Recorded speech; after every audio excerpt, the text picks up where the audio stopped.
हो गया। चलो ध्यान से देखो, ये जो हम लोग जो क्लास मतलब चलाने जा रहे हैं, ध्यान से समझना ये कौन सी का क्लास है। बहुत बच्चा जो है, जैसे ये 12th जो है, आर्ट्स विषय जो होता है, आर्ट्स विषय, इसमें पॉलिटी विषय है, POLITY, पॉलिटी एक विषय है। और ये पॉलिटी विषय का हम लोग जो है क्वेश्चन आंसर करेंगे। अब देखिए एग्जाम में दो प्रकार के प्रश्न आता है। पहला तो एगो ऑब्जेक्टिव टाइप से आता है और एगो जो है सब्जेक्टिव टाइप का आता है। तो हम लोग जो है सब्जेक्टिव पर कमांड करेंगे, यानी सब्जेक्टिव पर पूरा पकड़ बनाएंगे।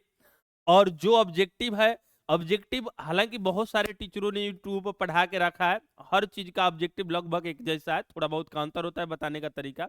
आप कहीं से उसको कर सकते हैं, या हम खुद उसको भी लाने वाले हैं, लेकिन टाइम ना होने के कारण वो हमेशा से डिले हो जा रहा है, इसलिए उसमें दिक्कत है। और अब देखिए आप अपना से याद कर लीजिए तो भी कोई दिक्कत नहीं है, और अलग से कीजिएगा तभी कोई दिक्कत नहीं है, तो आप जैसे कीजिए। लेकिन हम लोग जो है क्वेश्चन बैंक 12th का जो है सब्जेक्टिव के प्रश्न उत्तर को देखेंगे। और बहुत बच्चा जो है 2 साल 3 साल मेहनत करता है बराहवा में, लेकिन फिर भी उसका result second division third division fail हो जाता है। तो यह जो है हम आपको दावा करते हैं कि आप जो हम बता रहे हैं उसको देखिए, मात्र जो 5 से 6 सेट बताएंगे उसको देखिएगा, और लिखने के क्रम जो समझाएंगे अंतिम में उसको समझ लीजिएगा। आप बेहिचक, आप हमेशा से इतना मतलब एथी रहिए, तत्पर रहिए कि आपका रिजल्ट फर्स्ट डिवीजन होगा। क्योंकि हम इस तरह नहीं बोल रहे हैं, इस प्रकार के मतलब कई बैच को पढ़ा दिया गया है, कई सारे बच्चे फर्स्ट डिवीजन भी लाए हैं, और उसी आधार पे चला जाए। पिछला वाला रिकॉर्ड देखा जाए तो 10 बच्चा में 9 बच्चा का फर्स्ट आया था, एक का सेकंड आया था। अब फिर इस बार है, इस साल तो बहुत सारा बच्चा है, तो देखेंगे हम। तो हम बिना देरी किए हुए अब हम लोग स्टार्ट कर रहे हैं सब्जेक्टिव का। और जो बताएंगे उसको देखिए घर पे जाके आपको लिखना भी पड़ेगा, ध्यान से समझो। अब देखो हम आपको कह रहे हैं कि जैसे देखिए पहला पॉलिटी का जो है ये 2024 है, यानी पॉलिटी का जो है ये कौन है, 2024 का क्वेश्चन बैंक का प्रश्न उत्तर है। इसमें पहला ही क्वेश्चन है, ध्यान से समझिएगा, पहला क्वेश्चन है कि एकल समकरणीय मत प्रणाली क्या होता है। यानी ध्यान से समझिए, एकल एकल संक्रमणीय, बोलिए बोलिए कौन सा लिखा है, संक्रमणीय मत प्रणाली, प्रणाली, इसको ध्यान से समझिए। एकल संक्रमणीय मत प्रणाली का मतलब होता है पसंदीदा रैंक के आधार पे वोट देना, मत देना, बस। ना समझे, एक लाइन में बस इतना ही समझिए कि पसंदीदा रैंक के आधार पर किसी चुनाव में मतदान करना, वोट करना जो है एकल संक्रमणीय मत प्रणाली कहलाता है। जैसे उदाहरण के तौर पर इसको समझा जाए, जैसे मान लीजिए कोई चुनाव हो रहा है, उसमें 5 गो उम्मीदवार हैं, तो आपको वोट करना है, तो आप पांचों को वोट दीजिएगा, पांचों को। अब कहिएगा हम अकेले देंगे, 5 को वोट देंगे, हो जाएगा। कैसे, ध्यान दो, मान लो कि हमारा ABCDE ये 5 गो उम्मीदवार खड़ा है, तो आप पहले चूज कीजिए कि आप जब वोट देने जा रहे हैं, तो हम लोग यहाँ वोट होता है कि आप जाइए, जो आपको पसंद है, रंग बिरंग जौन पसंद, एक ऊपर मुहर लगाइए, चलते आइए, बस काम खत्म है। उसी में हार जीत तय होगा। लेकिन मतलब एकल एकल जो है संक्रमणीय मत प्रणाली में ऐसा नहीं होता है। इसमें क्या किया जाता है, आपको जो है जैसे 5 गो व्यक्ति है, तो 5 व्यक्ति में कौन आपका पसंदीदा है सबसे एक नंबर में, तो आप कहिएगा हमारा मन है कि सी मुख्यमंत्री बनेगा ना, तो बहुत अच्छा रहेगा, तो एक नंबर में डाल दो।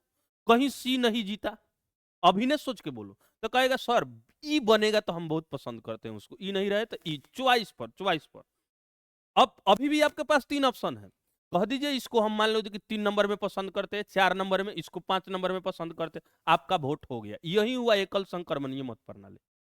यानी कहने का अर्थ है कि आप अपने मत को जो है अपने पसंदीदा रैंक के आधार पर वोटिंग कर सकते हैं, इसमें कोई दिक्कत के बातें नहीं है। एक और कंडीशन होता है, मान लीजिए कि आपका पसंदीदा उम्मीदवार हट गया इसमें, तो अब फिर से आप अपना मत को मतलब रीस्टार्ट करके, मतलब फिर अब से आप अपने मत को बदल सकते हैं। अब आप चाहिएगा तो ऐसे भी बदल सकते हैं, हमारा पसंदीदा इंसान ही है, दूसरा ही है, तीसरा ही है, बदल सकते हैं, कोई दिक्कत नहीं। अब 1 नंबर में दूसरे किसी को दे दो, कोई दिक्कत नहीं। यानी अपने मत को भी तुम बदल सकता है। मतलब ये प्रेडिकली रूप से समझा कि नहीं समझा, ये बताओ हमको। अरे एकल संक्रमणीय मत प्रणाली क्या है, तो कहिएगा यह पसंदीदा रैंक पर वोट करने की प्रणाली है। जब व्यक्ति के पसंदीदा उम्मीदवार को प्रथम चॉइस को हटा दिया जाता है तो फिर से उसको रैंक के आधार पर वोट करने की अनुमति दे दी जाती है। मतलब फिर से कीजिए, इस प्रकार का चुनाव भारत में भारत के राष्ट्रपति को होता है। राष्ट्रपति का चुनाव इसी आधार पे होता है। ना समझा तो इसको ऐसा ही लिखिएगा। मैंने ना समझा तो इसको देखो हम लिखा दे रहे हैं दो शब्द में, बाकी सब तो तुम सब जोड़ना जानता है।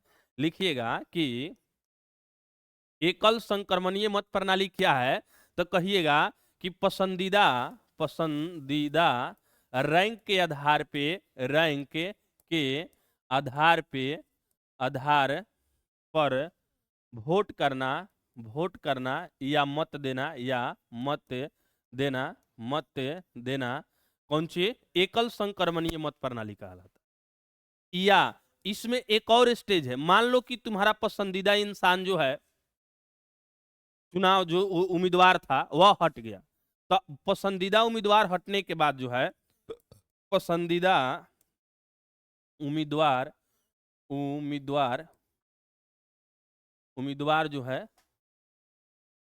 हाँ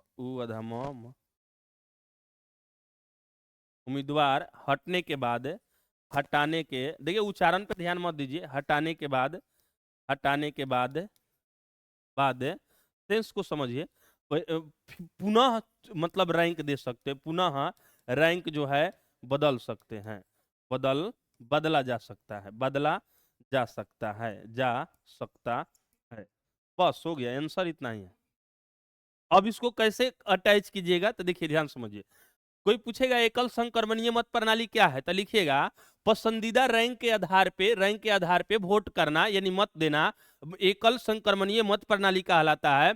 और यदि यदि यदि पसंदीदा उम्मीदवार आप हटा देने पर यदि हट जाता है किसी कारणवश से, या वोट उसको नहीं पुगने पर, तो फिर अब से अपने रैंक को दे सकते हैं। ना समझा कि देखो जैसे मतलब जैसे मान के चलो 5 गो है तो तब तक ले वोट पड़ेगा जब तक ले 2 आदमी में 1 आदमी कोई डिसाइड नहीं होगा। 10 आदमी खड़ा है तब तक ले वोट पड़ते रहेगा जब तक ले 2 आदमी नहीं आ जाएगा पसंदीदा रैंक पे। जैसे ई वाला वोट वाला सिस्टम नहीं समझता है, एक एक वोट कई बार पड़ेगा। हम लोग यहाँ एक बार वोट पड़ गया काम खत्म, लेकिन ना इसमें कई बार वोट पड़ेगा जब तक ले, जैसे अमेरिका का चुनाव शायद इसी स्तर पे होता है। ना समझा? चलो अब इसको देखो, ये लिखना उदाहरण में एग्जाम्पल में लिख देना भारत के राष्ट्रपति कौन सी, भारत के राष्ट्रपति का चुनाव, राष्ट्रपति का चुनाव। बस इस समझ आया कि नहीं समझ आया, इस समझ आया कि नहीं समझ आया। चलो तो एकल संक्रमणीय मत प्रणाली लिखिएगा पसंदीदा रैंक पर वोट करने की एक के मतलब चुनाव विधि है, और इसके द्वारा अपने पसंदीदा इंसान को मतलब चुना जाता है रैंक के आधार पे। लेकिन यदि पसंदीदा इंसान को हटा दिया जाए, उम्मीदवार को हटा दिया जाए, तो पुनः अपने रैंक को आप पे रियलाइज कर सकते हैं यानी बदल सकते हैं। इस प्रकार का चुनाव भारत के राष्ट्रपति का होता है, कई देशों में भी होता है, बस लिख दीजिएगा। अब ध्यान से समझिएगा, दूसरा नंबर समझिए। दूसरा नंबर जो है, दूसरा नंबर में क्या है कि देखो अब कह रहा है कि इकहरी नागरिकता से आप क्या समझते हैं। इकहरी नागरिकता से, इकहरी नागरिकता का मतलब है कि मतलब पूरे देश के लिए एक ही नागरिकता होना एकहरी नागरिकता कहलाता है। जैसे ध्यान से समझो, एकहरी नागरिकता का मतलब है कि पूरे देश के लिए एक ही नागरिकता होना, मतलब जो है आपको आपका है, आपके आपका उतारने के लिए छोड़ दिया गया है। देखिए भैया यहाँ पे है, यहाँ पे है, यहाँ पे करेंगे तो फिर वो आ जाएगा। अरे आओ ना, हाँ हो गया, ये कॉपी कर लिया जाता है। चलो अब देखो ध्यान से, इकहरी नागरिकता से आप क्या समझते हैं, तो इकहरी नागरिकता का मतलब है 2 नंबर में देखो, इकहरी मतलब जो है इकहरी नागरिकता, नागरिकता, एकहरी नागरिकता से क्या समझते हैं, तो देखिए एकहरी नागरिकता का मतलब है कि पूरे देश के लिए एक नागरिकता होना। इसमें राज्य और प्रांत के लिए अलग अलग नागरिकता नहीं होता है। मतलब जो है कि पूरे देश के लिए, पूरे देश के लिए, पूरे देश के लिए एक नागरिकता होना, एक नाग नागरिकता होना जो है ये कौन सी कहलाता है? इकहरी नागरिकता। और इकहरी नागरिकता में जो है इसमें जो है इसमें हाँ इसमें राज्य और प्रांत के लिए अलग अलग नहीं होता है। राज्य एवं प्रांत के लिए प्रांत के लिए अलग अलग नागरिकता नहीं होता है। अलग अलग अलग नहीं होता है, अलग अलग नहीं होता है, नहीं होता होता है। जैसे ध्यान से समझो, एग्जाम्पल में लिख लेना, जैसे भारत की नागरिकता, भारत की नागरिकता, नागरिकता, भारत की नागरिकता, इसको ध्यान से समझो। लिखिएगा कि कि इकहरी नागरिकता क्या है। तो पूरे देश के लिए एक नागरिकता को लागू करना इकहरी नागरिकता कहलाता है, और यह राज्य और प्रांत के लिए अलग अलग नहीं होता है। इसमें जो है एक ही नागरिकता से पूरा देश में मतलब लागू किया जाता है, पूरा देश में लागू किया जाता है। जैसे ध्यान से देखो, ऐसे तुम्हारा नागरिकता बनेगा तो इंडिया के नाम से बनेगा, तुम कहीं जाएगा तो कहेगा हम इंडियन हैं। लेकिन अमेरिका में जाओगे तो मतलब वहां पे दो नागरिकता होता है, मतलब एगो मतलब एथी का राज्य का भी होगा और एक केंद्र का भी होता है। लेकिन इंडिया में ऐसा नहीं होता। कभी सुना है कि बिहार का नागरिकता अलग है? ऐसे राज है, हम लोग चुनाव करते हैं, मुख्यमंत्री को चुनते हैं, अलग बात है, लेकिन नागरिकता दुगो नहीं है, नागरिकता एक ही है। हम भारतीय हैं तो भारतीय हैं, हम अभिन्न अटूट और मतलब जो है भारत के हिस्सा का मतलब एक सदस्य है। इसमें मतलब जो है एक खंडन वाला विधि का उपयोग नहीं करना है। भारत एक है, एक रहेगा ना। चलो, भारत की नागरिकता, जैसे भारत की नागरिकता है यहाँ पे एकल नागरिकता किया जाता है। इसको बांध लीजिएगा लय में आप अपने से, इसको देखिए इसको कैसे बनेगा। लिखेगा एक हरी नागरिकता का अर्थ है कि पूरे देश के लिए एक नागरिकता का होना, इसमें प्रांत और राज्य के लिए अलग अलग नहीं होता है। ऐसी नागरिकता भारत में देखी जाती है, ऐसे कई सारे देशों में देखा जाता है, अलग अलग चीज के लिए अलग अलग नागरिकता है। जैसे अमेरिका में ऐसे माना जाता है कि वहां पे केंद्र के लिए अलग और राज्य के लिए अलग अलग नागरिकता है। यदि हर राज्य के लिए अलग अलग नागरिकता दे दिया जाए तो समझो, मान लो बिहार से तुमको यूपी जाना है तो यूपी वाला कहेगा तुम पहले नागरिकता देखा, और दिल्ली जाने में तुम्हारा नागरिकता कई बार चेक होगा। लेकिन इंडिया में कहीं भी भ्रमण करता है तुमको नागरिकता लगता है? नहीं लगेगा, क्योंकि पूरा इंडिया एक है। आप कहीं भी, आपको स्वतंत्रता समानता का अधिकार है।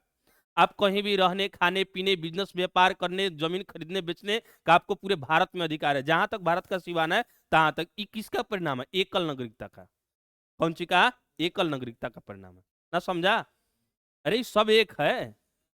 चलो अब इसमें देखो जो है अगला क्वेश्चन को हम लोग देखेंगे कि देखो अब इसमें जो है साधारण एवं विशेष बहुमत में क्या अंतर है।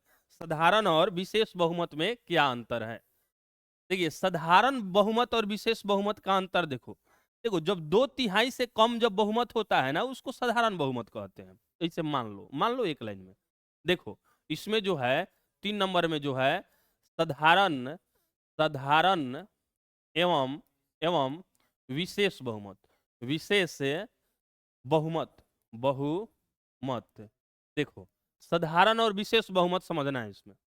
इस साधारण बहुमत का मतलब होता है जैसे मान लो कि जैसे एगो दूगो वोट या अधिक वोट से तुम जीत रहा है। जैसे मान के चलो कि हम मान लो कि 10 आदमी खड़ा हुआ, तुमको 6 गो वोट मिला, एगो को 4 गो वोट मिला, 10 गो हो गया। तो तुम यहाँ पे जो जीत रहा है, यहाँ पे कई गो वोट से जीत रहा है? तुम 2 गो वोट से जीत रहा है। तो तुमको बहुमत साधारण बहुमत है, साधारण बहुमत है। 2/3 से अधिक बहुमत होगा तब तुमको विशेष बहुमत होगा। और विशेष बहुमत की आवश्यकता जब संविधान को संशोधन किया जाता है, बड़े बड़े कोई विशेष मुद्दा को छेड़ा जाता है, तो उसमें विशेष बहुमत की जरूरत होती है। नहीं तो देश चलाने के लिए साधारण बहुमत लेकर आप देश चला सकते हैं, देश के राजा है, प्रधानमंत्री है। लेकिन यदि आपको संशोधन करना है तो कुछ कुछ पॉइंट में आप संविधान में निर्णय है। देखो जब संविधान जब बना उस समय भीमराव अंबेडकर और कई सारे जो थे उसमें भीमराव अंबेडकर बहुत होशियार थे। वो बोले कि यदि हम सीधे साधारण बहुमत में दे रहे हैं कि संविधान संशोधन कर लो, तो आज मेरा कांग्रेस का, मान लो कि कांग्रेस का सत्ता है चाहे मोदी का सत्ता है, तो मोदी जी तो जब आएंगे तो कहेंगे ये नियम ठीक नहीं, ये नियम ठीक नहीं, ठीक। अब बोलो पूरा संविधान बदल देगा। कांग्रेस आएगा तो कहेगा उस ससुरा का नियम रखा हम सब बदल देंगे, तो ये वाला उसका बात नहीं मानेगा, वो वाला उसका बात नहीं मानेगा।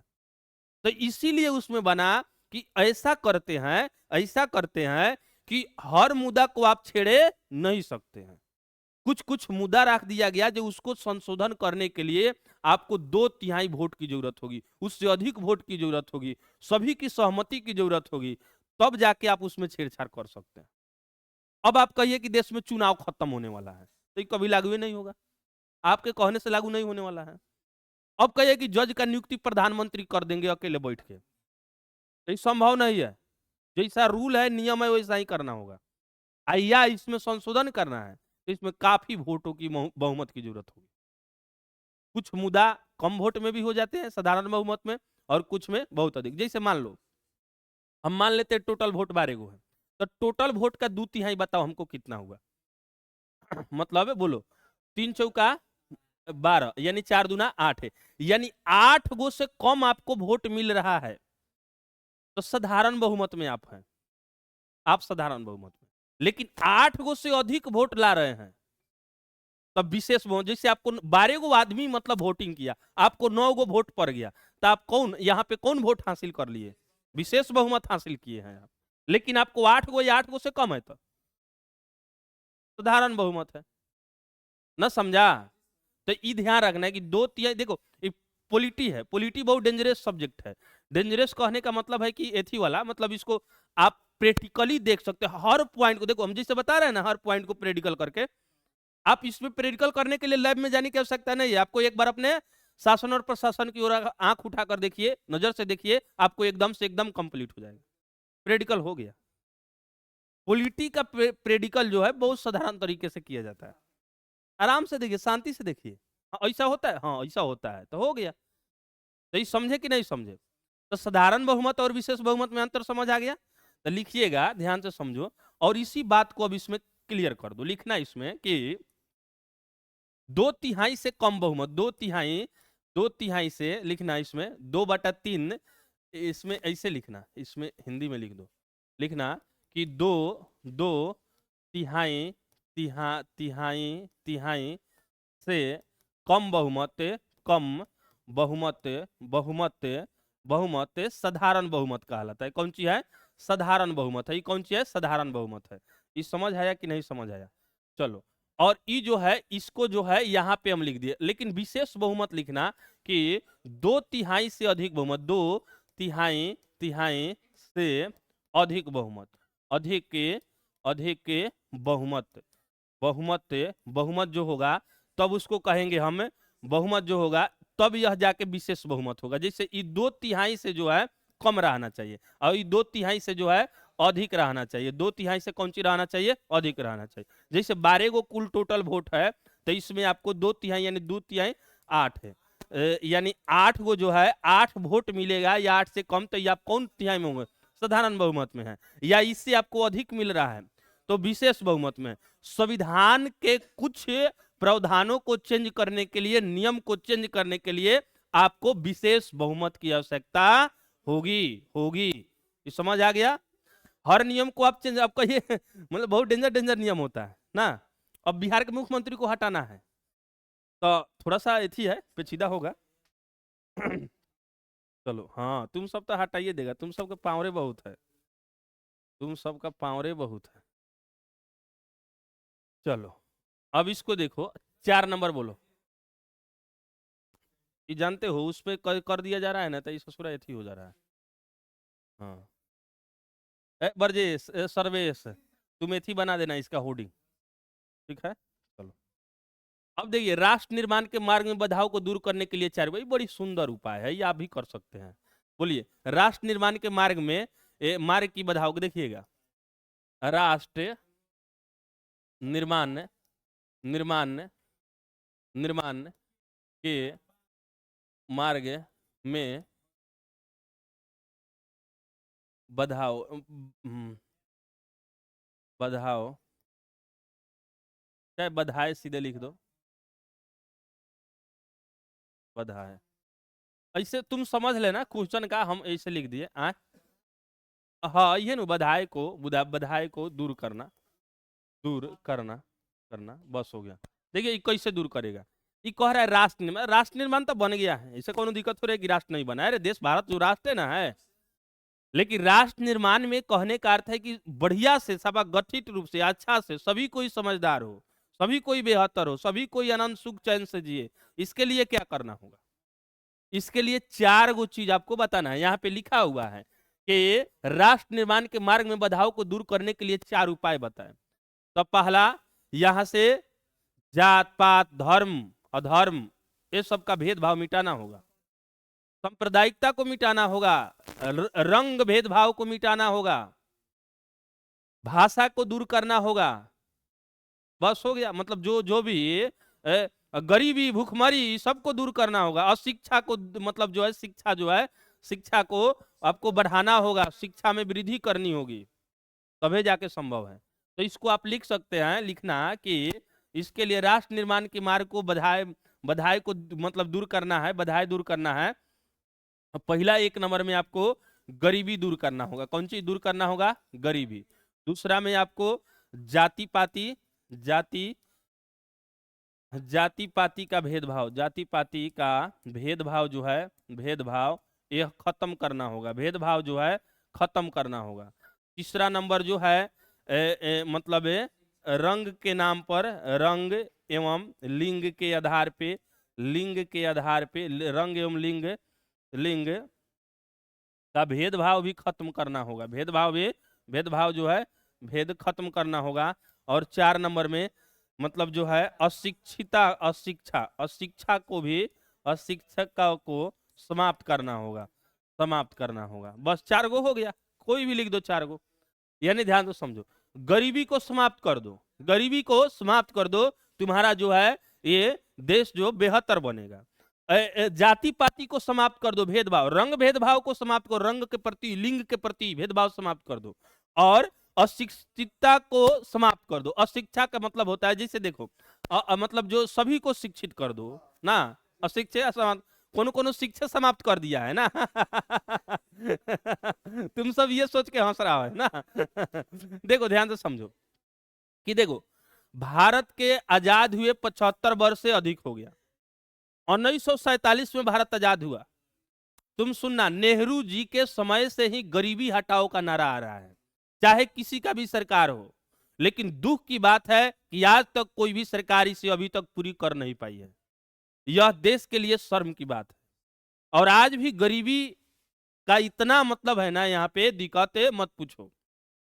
अभी बहुत सारे परिवार है जिनको यदि राशन नहीं दिया जाए तो उनका खाना भी नहीं चलेगा ठीक से ना, ठीक से चलाने के लिए उनको राशन भी देना पड़ता है। अब देखो जाति पाति कभी देश से खत्म नहीं होगा। जैसा विचार नेता सबका जो गंदा गंदा विचार है, भारत के नेता इतना गंदा नेता अभी विश्व में किसी देश के नेता नहीं होगा, समझा ना। ये लोग जाति पाति खुद करता है, जाति पाति जो है खुद करता है, और दूसरे किसी को कहेगा कि ये ठीक कर देंगे, ये ठीक कर देंगे। कुछ नेता बहुत अच्छे अच्छे भी है देश में, कुछ नेता बहुत अच्छे भी है, और बहुत कोई जो है खराब भी है। वो खुद जाति और धर्म के नाम पे जो वोट मांगता है। तुम कहना कि सही सही दिल पर हाथ रखे, यदि क्रिया सही होने वाला रहता ना, मतलब हैंड टू हैंड सब लाइव प्रदर्शन होता क्रिया खाने का परिणाम, तो मालूम चल जाता कौन कौन नेता जाति पाति नहीं करता है, लेकिन सब जाति पाति करता है ना, समझा। अब हर जाति पाति में है, धर्मवाद में राष्ट्रवाद में कोई नहीं रहता है। रंग और लिंग के नाम पे देखिएगा, नीतीश जी को देख लीजिए, खाली महिला पुरुष कही कहते भैया लड़की को मिलेगा लड़का को नहीं मिलेगा, लड़का को मिलेगा लड़की को नहीं मिलेगा, ये मिलेगा SC ST को मिलेगा, दलित को मिलेगा, बिना दलित को नहीं मिलेगा। कौन सी है ये, कौन सी खिलवाड़ किया है सब देश में। ये सब जो है ये देश को बर्बाद करने में इस सब नेताओं का बहुत बड़ा हाथ है। ये नहीं चाहता है कि देश सुधरे।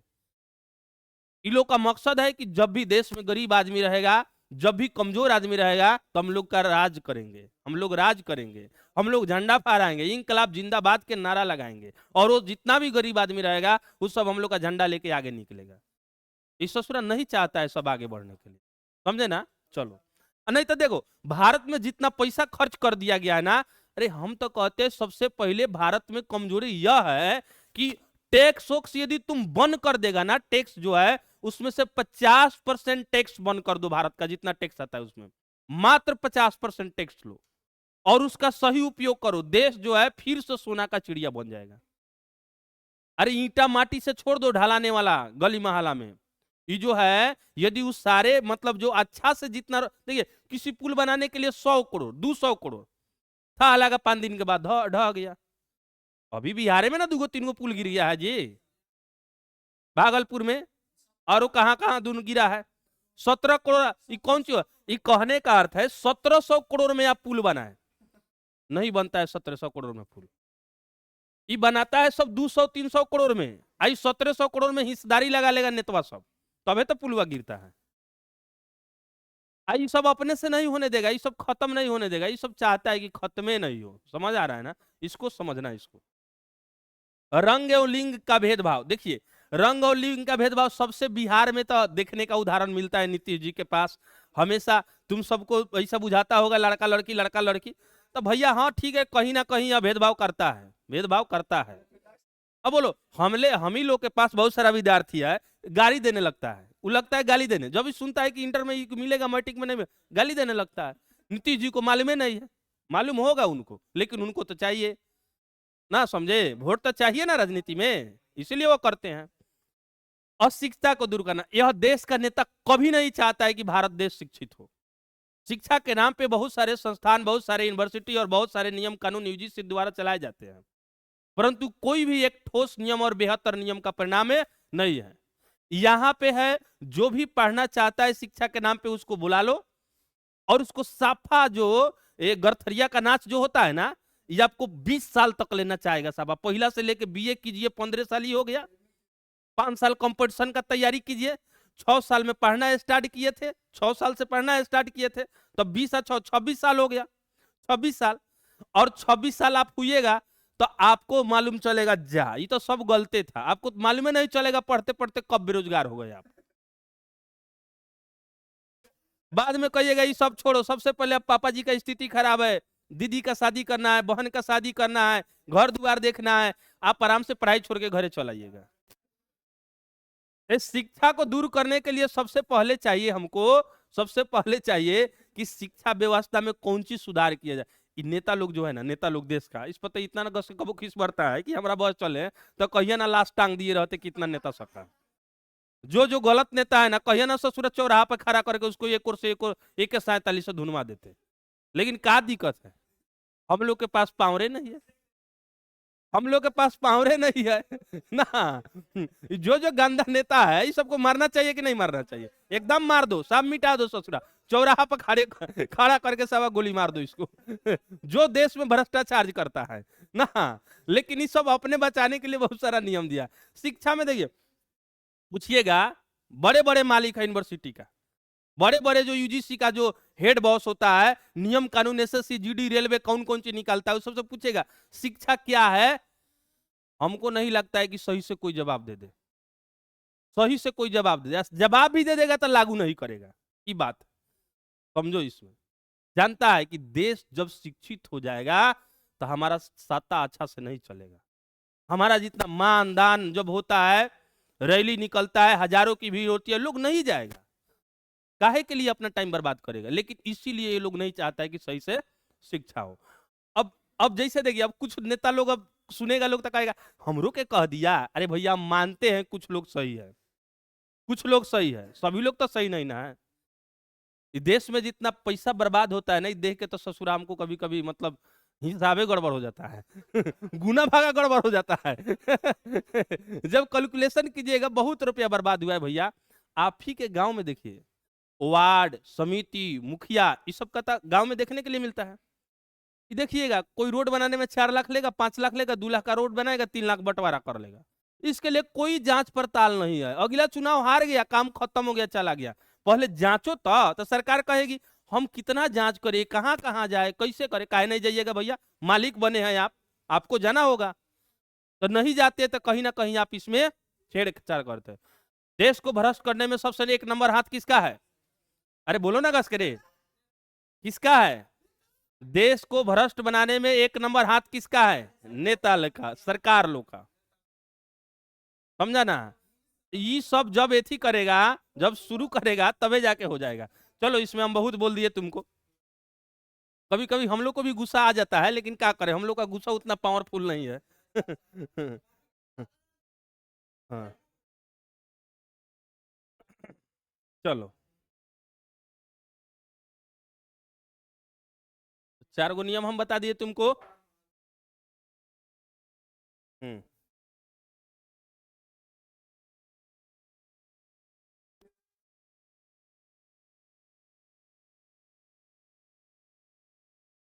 चलो, हो गया। देखिए, ई राष्ट्र हो गया, राष्ट्र निर्माण की हो गया, धर्मनिरपेक्षता क्या है।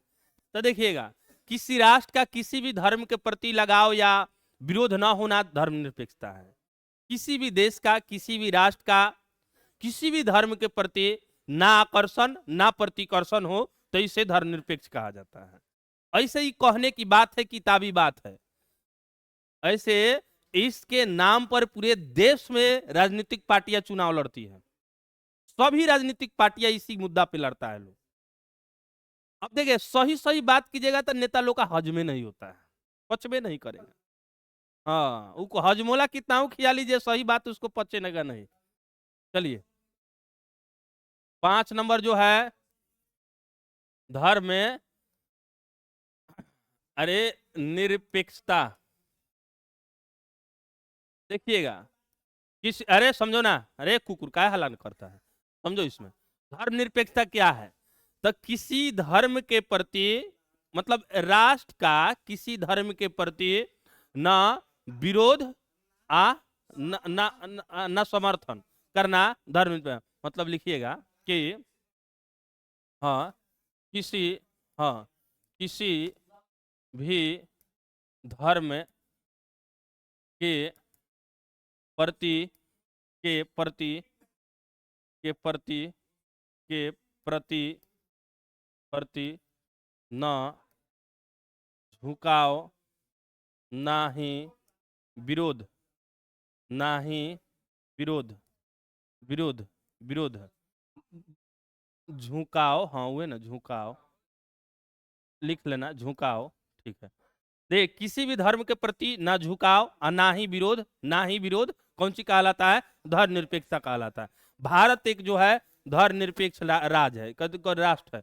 भारत जो है धर्मनिरपेक्ष है, धर्म निरपेक्ष निरपेक्ष राष्ट्र है, धर्म निरपेक्ष राष्ट्र है, राष्ट्र है।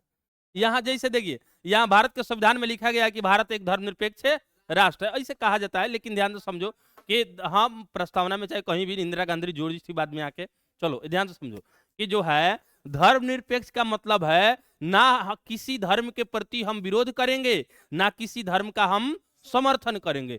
हर कोई अपने मन से, सभी धर्म मतलब बराबर है, सभी धर्म जो है आपस में बराबर है। जिसको जो मर्जी अपने मन से, जिसको धर्म को जो भी मानना है वो अपने अनुसार से मान सकता है। धर्मनिरपेक्षता का मतलब यही होता है। लेकिन मतलब ही तो भैया लिखने के लिए कुछ भी लिख दिया जाता है। जैसे भीमराव अंबेडकर जी जब संविधान लागू किए थे, उस समय उनसे पूछा गया जे संविधान के बारे में कुछ बोलिए, तो उन्होंने एक बात कही थी जो बहुत समझने योग्य है। जैसे कि संविधान कितना भी अच्छा से अच्छा, कितना भी अच्छा हो जाए, लेकिन लागू करने वाला व्यक्ति यदि खराब हो जाएगा, इसके उपयोग में लाने वाला व्यक्ति खराब हो जाएगा, तो यह संविधान खराब हो जाएगा। न समझा? यानी अंबेडकर जी का कहना था कि हम संविधान कितना भी अच्छा लिख दे, लेकिन उपयोग में लाने वाला व्यक्ति यदि खराब हो जाए तो यह खराब हो जाएगा। काहे से कि इसमें बहुत सारा प्रोविजन है, बहुत सारा एथी है, बहुत सारा तर्क वितर्क करके आप इसमें से बाहर भी निकल जाइए ना। भारत में, भारत का वकील लोग इतना पढ़ाई पढ़ लिया है ना कि जज लोग को टेंशन हो जाता है कभी कभी। अब कहिएगा ये कैसे बोल सकता है आप, ऐसा नहीं बोल सकते हैं। बोल सकते हैं। एक कहून केस को चलाने के लिए 20-20 बरस, 30-30 बरस, 50-50 पर बब्बा छरबब्बा लकड़दद्दा से लड़ते आ रहा है, लड़ते आ रहा है। अभी भी केस फाइनल नहीं हुआ। क्या हो गया भैया, हमको समझ नहीं आता है। ये जो भारत के जो न्यायपालिका जो है, इतना अच्छा सिस्टम है ना, समझो कि 20 साल से केस लड़ेगा, 25वां साल फाइनल होगा, वो भी गारंटी नहीं है। हो सकता है जिस दिन फाइनल होने वाले हो उसी दिन जज साहब कहेंगे ऑर्डर ऑर्डर, आइए अगले तारीख को। फिर से चलेगा केस। हद हो जाता है, कोई केस बंद पड़ा होता है ना, उसको भी लोग फिर आपसे खोलवा देता है। 20 साल। यहाँ का सिस्टम जो है ना भारत का, बहुत डेंजरस है, बहुत डेंजरस है। कातिल 20-20 साल तक ले ऐश करता है, बैठा बैठा खियाता है लोग। ये कौन तरीका है? हमको हमारा व्यक्तिगत मन है, व्यक्तिगत विचार है कि यह ठीक नहीं होता है।